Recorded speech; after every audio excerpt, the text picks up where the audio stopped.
Halo Kindiki. Habari yako boss?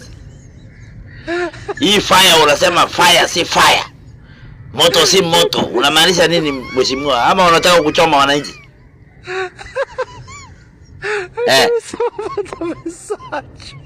Naona jana umeenda West Pokot, umefanya development huko na umesahau kwenda ward yangu Riwo ward. Na unajua mimi nataka nisimame MCA hiyo Riwo ward kwa sababu there is no development there mheshimiwa.